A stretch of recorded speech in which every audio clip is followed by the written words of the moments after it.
ઉદ્ધવ જૂથને મોટો ઝટકો લાગ્યો છે। શિંદે જૂથ જ અસલી શિવસેના છે તેવું સ્પીકરનું નિવેદન સામે આવ્યું છે। ધારાસભ્યોની યોગ્યતા પર સ્પીકરનો નિર્ણય સામે આવ્યો છે। એકનાથ શિંદેને હટાવવાનો અધિકાર ઉદ્ધવ પાસે નથી। પક્ષ પ્રમુખનું પદ સંવિધાનમાં નથી। સ્પીકર तो जाकर क्यों नहीं कंप्लेंट दायर की?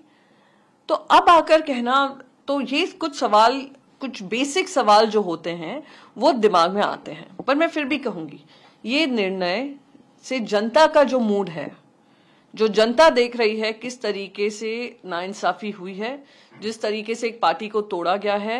आप मान लो ये हो गया है कि आपके घर में चोरी होती है, आप पुलिस स्टेशन जाकर कहते हैं मेरे घर में चोरी हुई है। आप उनको ये बोल देते हैं, पुलिस ये कह देती है कि ये चोरी जो हुई है, जो चोरी का सामान है वो चोरों को बिलोंग करता है, जो ओरिजिनल ओनर है उसको नहीं। आज जो काम हुआ है वही हुआ है इलेक्शन कमीशन के निर्णय से को लेकर, और आज इलेक्शन कमीशन का ये कहना कि हमारे पास ये कोई रिकॉर्ड नहीं है 2018 के अमेंडेड कॉन्स्टिट्यूशन का। संजय राउत भी कह रहे थे कि मैच फिक्सिंग है, क्योंकि पीएम का आगामी लोकसभा चुनाव को लेकर वहां पर दौरा भी है।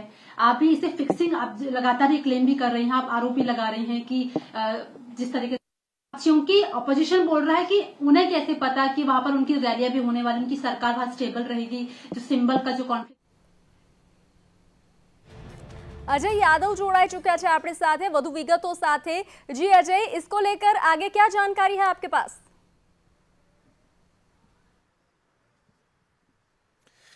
देखिए, यही जानकारी है कि उद्धव ठाकरे को इस पूरे फैसले से काफ़ी बड़ा झटका लगा है और शिंदे गुट को एक तरह से राहत मिली है। और जो अयोग्यता का खतरा शिंदे गुट पे मंडरा रहा था उसको एक तरह से स्पीकर ने नकार दिया है। और स्पीकर की तरफ से जो दलीलें दी गई, जो आधार दिया गया, उसमें यही कहा गया कि जब दोनों पार्टियों के बीच डिवीजन हुआ तब जो 37 विधायकों का समर्थन था वो शिंदे के पास था, और उस वक्त शिंदे ही जो थे विधायक दल के नेता थे।